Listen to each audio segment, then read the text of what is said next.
Hey everyone, Ethan here from Extreme RC 4x4. Today what I wanted to show you is this custom CR12 Tioga that I have in the shop today.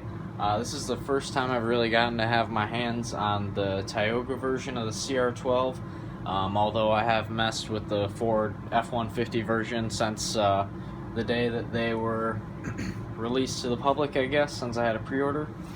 But I just want to go over what all has been done to this truck. It's a customer's one that was sent to me to have the AX10 transmission and drive shafts installed in it. I've also made some changes to the AX10 transmission kit, so that's now compatible with the Tioga body and the FJ45, which I'll talk about this in a second after I get done talking about this. So we can see here the truck was sent to me from the customer with the Boom Racing Baby Hustler tires on it, which I actually also happen to run on the CR12. They're about as big of a tire as I would put on the CR12, but that was with the F-150 body. With this Tioga body as well as the FJ45, you get a lot better clearance in the fenders, so it might also be the shocks that is running on this truck, so I'll get into that in a second too. But what's going on the outside here looks pretty stock, except for the winch bumper here for the F-150 and the winch. But this Tioga body's pretty sweet. It actually flips back here and pivots instead of getting a rear bumper, which I think is pretty neat. I like what they did with the styling and everything, so very neat that they're kind of trying new things like that, I guess. Talking about everything that's happening in here, we have the Servo track bar mount. I'm not kind of sure. I'm not sure what brand of servo that is, but it is not factory. We have some RC four-wheel drive internal spring shocks. I don't know what size they are, but I will say that I think they're pretty well suited to the build that he has. Once he gets a motor in here and the battery, it should be about the right spring rate for this truck. Other than that, the AX10 transmission is installed here along with the installation kit that I sell. It is going to be changed to this design now. I'll just have to update the photos on the website, but all we had to do is shorten in the back here, because I did have it longer, but it has been shortened to accommodate this body. We're having some contact issues, so got it all installed now. It works fine. And along with that, we also have the rear electronics box where you can put the receiver in the back here and then mount the ESC on the front lip there. And aside from that, the only other thing I have to do to this truck before shipping it back is I'm going to build some side steps for it. This Tioga body is a lot narrower than the F-150, so be able to take some measurements while it's here and build them a set of side steps that are perfectly suited to it. But here you guys can see the axial drive shafts in here, little stubby drive shafts cut down. Really do love those axial drive shafts, though. I've only broken a handful of them in the 10 years or more that I've been doing the hobby, so really can't say anything better about those drive shafts. They're easy to work with, especially if you get this older style that has the male and female ends and not two female ends with a male center. These original ones are a lot simpler and easy to modify to work with the CR12 axles, along with just cutting them down to be the size that you want. So I run these drive shafts on almost everything, but I won't make it just about the drive shafts, guys. I thought you might like to see this. I know we got a lot of wires going on in here with the winch controller, but the motor will end up sitting just right in here. And I did have to cut this center cross member right there. You have to cut that, otherwise the motor makes contact with it. So Other than that, brand new transmission, brand new drive shafts, and the AX10 transmission kit. So if you guys do not feel confident installing those parts, I can do it for you like I've done it for him.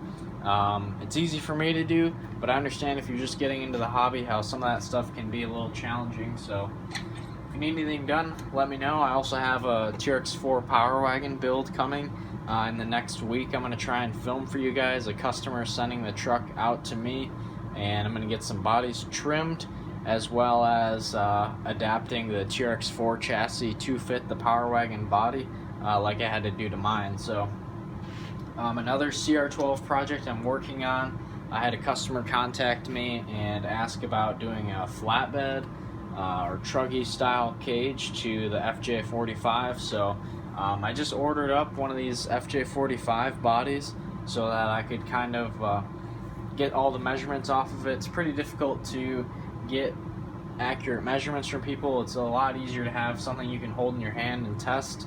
So basically the idea with this is, as you can see, this is a rolling chassis, but I'll eventually get this put together to where I can drive it. So the flatbed actually has like a subframe to it, I like to call it. So we get rid of the shock towers, and these plates now bolt to the sides of the frame.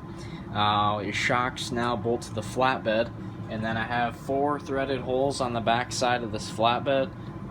2 of them I'm using with these screws in them right now, because the FJ body actually has all these holes in it for where you would typically put the bed. So in order to mount the body, all we do is put those screws through the holes and then put the pins in the front. So should be nice and firmly mounted, I guess, on there.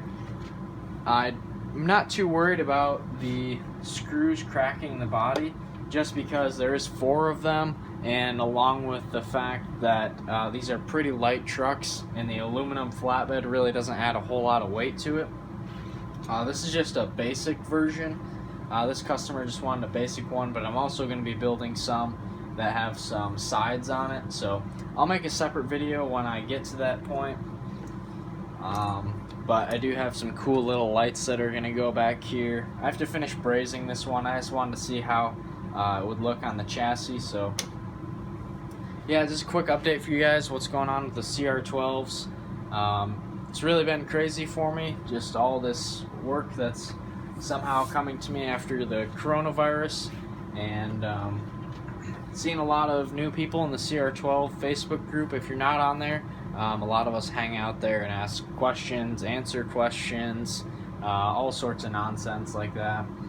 But yeah, hopefully you guys enjoyed the update. Definitely stay tuned if you want to see another Power Wagon build. I'm going to try to go through the process. Since I already have all the parts engineered, it should be a quicker process and I can show you guys more easily.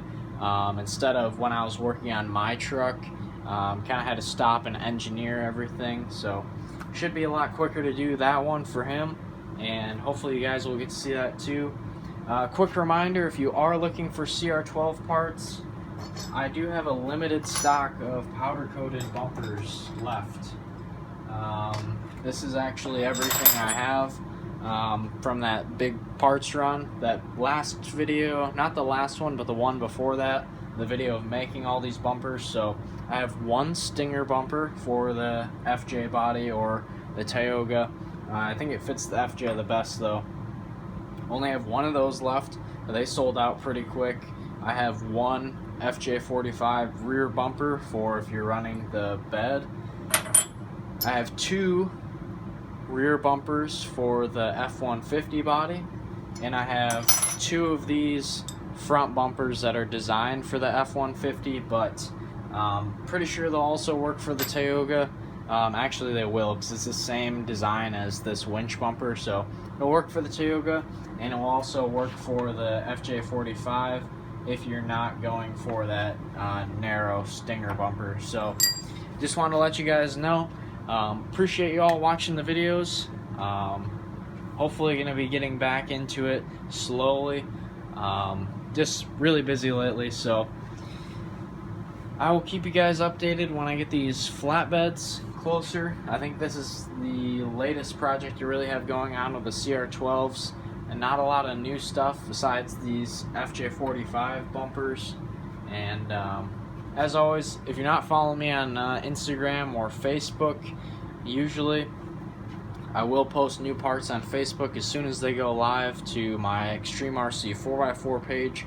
But you can also follow my personal account if you want to see all that kind of postings and such. So anyways guys, thanks for watching. Please like, comment, and subscribe, and I'll see you all in the next video.